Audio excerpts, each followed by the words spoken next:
Assalamualaikum warahmatullahi wabarakatuh. Alhamdulillahi rabbil alamin. Allahumma salli ala sayyidina Muhammad wa ala ali sayyidina Muhammad.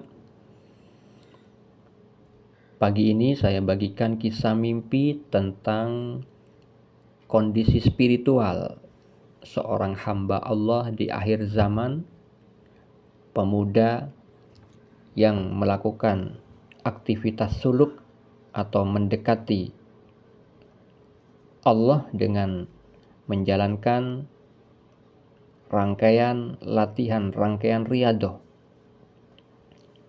amalan yang wajib dan menambahkan dengan amalan sunnah. Dan fulan itu memiliki seorang mursyid spiritual, seorang pembimbing spiritual di dalam menjalankan aktivitas suluknya. Tetapi fulan itu terkadang mengikuti anjuran mursyidnya, terkadang juga tidak mengikuti. Akhirnya terjadilah kotoran-kotoran yang bertambah berupa titik hitam di hatinya yang kemudian berdampak kepada kondisi spiritualnya. Sebut saja pemuda tersebut dengan nama si Fulan, bukan nama yang sebenarnya.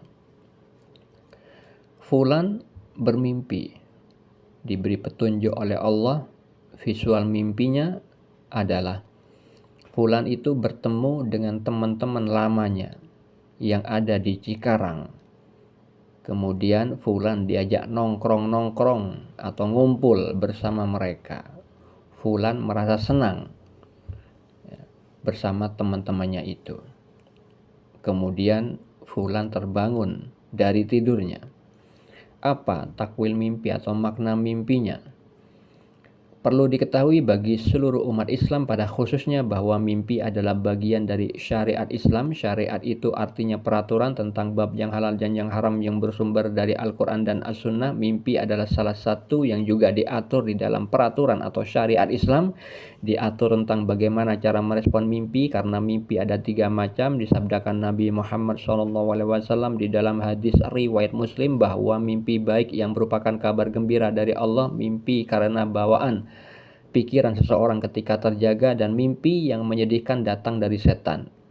Ketiga mimpi tersebut cara meresponnya berbeda-beda. Untuk mengetahuinya baca di dalam kitab Sahih Al-Bukhari.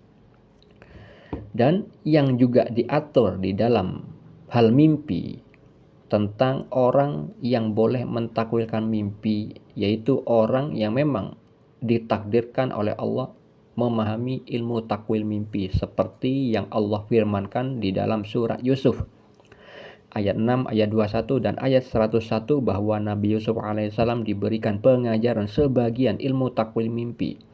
Jadi ilmu takwil mimpi tidak bisa didapat dari membaca buku, melainkan adalah salah satu ilmu laduni, ilmu yang didapat karena karunia dan rahmat dari Allah Subhanahu wa taala. Di dalam mentakwilkan mimpi itu ada korelasinya dengan ayat-ayat Allah di dalam Al-Quran dan juga hadis-hadis Nabi. Dan orang yang mentakwilkan mimpi itu adalah orang yang bertakwa, yang memang ditunjuk oleh Allah, sebagaimana juga Nabi Muhammad SAW ahli di dalam mentakwilkan mimpi, dan juga sahabat beliau yaitu Abu Bakar Siddiq radhiyallahu anhu.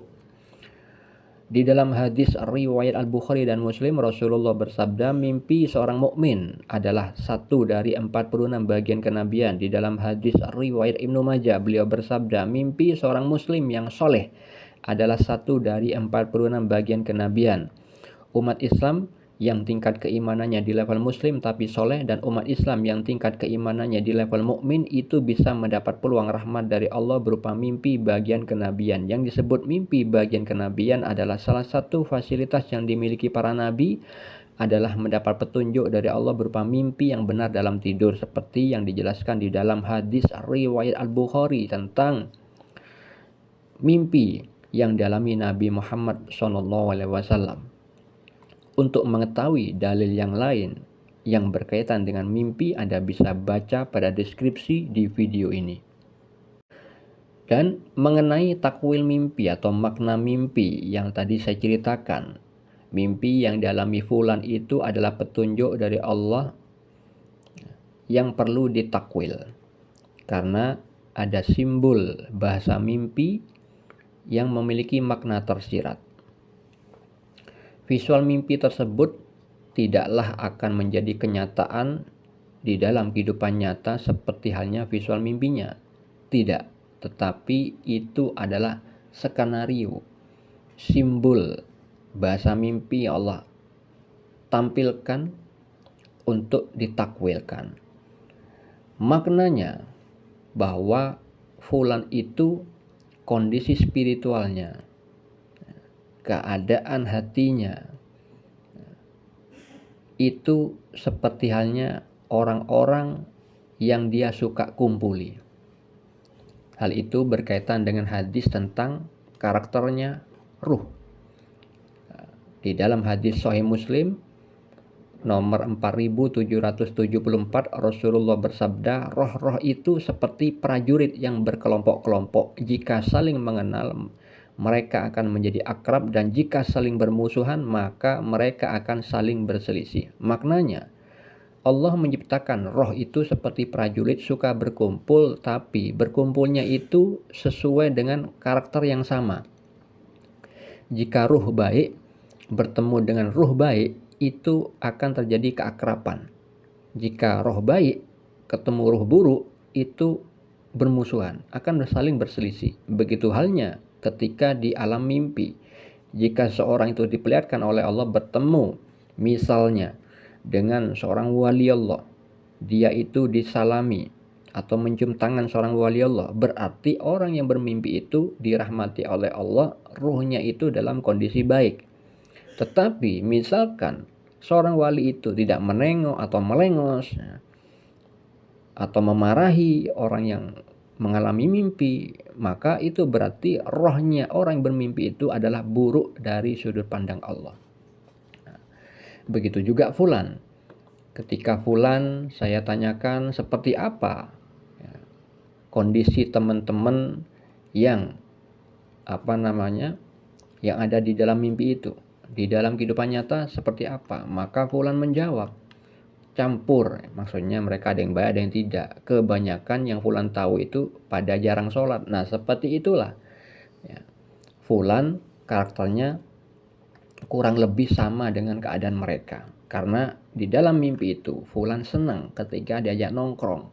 Berbeda dengan mimpi sebelumnya, bahwa fulan ketika diajak nongkrong sama temannya, dia hanya sekedar mampir sebentar lalu segera pergi. Sampai-sampai temannya yang ada di dalam mimpi itu mempertanyakan kenapa kok buru-buru, intinya begitu. Nah dalam kondisi mimpi yang tempo hari itu, fulan masih dalam kondisi ada kebaikannya. Nah sekarang berbeda, fulan mendapatkan mimpi seperti ini, berarti ada kemerosotan, kondisi spiritual. Berarti ada suatu yang salah yang dikerjakan oleh si fulan. Ada tabiat buruk yang dia lakukan sehingga maksiat yang dikerjakan itu menutupi, berupa titik hitam menutupi keadaan hati, yang dengan kondisi itu disabdakan Nabi, jika hati rusak maka seluruh jasad rusak. Maknanya hati yang tertutupi titik hitam karena maksiat, maka melahirkan amal-amal yang dilakukan, semua anggota badannya itu mengandung kemaksiatan, tapi tidak disadari. Nah itu berarti ada perbuatan si fulan di dalam kehidupan nyata itu ada yang salah dari sudut pandang Allah, tapi fulan mungkin menganggap remeh atau fulan tidak menyadari, sehingga Allah memberikan rapot spiritual merosot. Nah, seperti itu saudaraku. Jadi contohnya hal ini Allah firmankan di dalam surat Al-An'am ayat 129, Allah Ta'ala berfirman, dan demikianlah kami jadikan sebagian orang-orang zalim berteman dengan sesamanya sesuai dengan apa yang mereka kerjakan. Berarti kalau misalnya sebagian orang zalim, berarti orang yang kumpul dengan orang zalim belum tentu zalim, tapi ada kalanya yang kumpul dengan orang zalim itu adalah orang zalim juga. Seperti itu makna mimpi yang dialami si fulan. Semoga bermanfaat. Assalamualaikum warahmatullahi wabarakatuh.